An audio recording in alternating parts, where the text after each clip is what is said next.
Lynn. Elber, The Associated Press. Los Angeles, Liz Sheridan, who played doting mom to Jerry Seinfeld on his hit sitcom, Early Friday. She was 93. Sheridan, in her sleep from natural causes, 5 days after her April 10 birthday, said Amanda Hendon, her longtime representative and friend.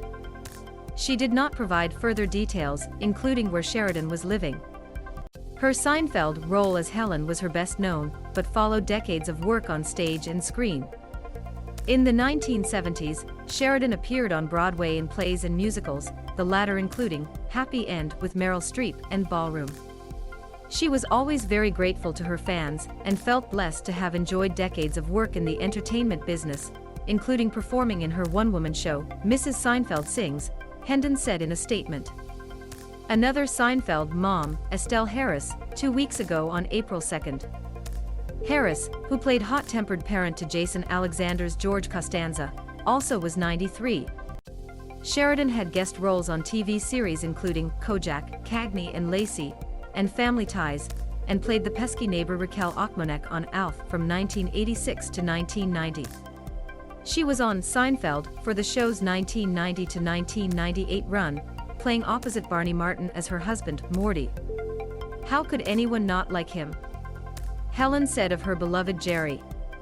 Liz was always the sweetest, nicest TV mom a son could wish for, Seinfeld said Friday on Twitter. Every time she came on our show it was the coziest feeling for me. So lucky to have known her. In a 1998 interview with the Associated Press, Sheridan discussed how fond she had become of the comedian. "I'll hug him to say goodbye, and I'll hug him to say hello," she said. "I told him I love him like he was my son. He said, I know. I love you and Barney like you were my father and mother."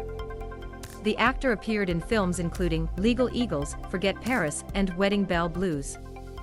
The 2010 TV movie The Roonies was among her final credits. In her book Dizzy and Jimmy, Sheridan recounted a romance in the early 1950s with a then-unknown James Dean. Sheridan, nicknamed Dizzy, was a young nightclub dancer in New York City when she met Dean. After they split, he became a star with films including Rebel Without a Cause. He in a car crash in 1955, at age 24. Born Elizabeth and Sheridan, the New York native was married to jazz musician William Dale Wales, who in 2003. Sheridan is survived by her daughter and son-in-law, according to Hendon. AP writers Andrew Dalton in Los Angeles and Ed Donahue in Washington, D.C., contributed to this report.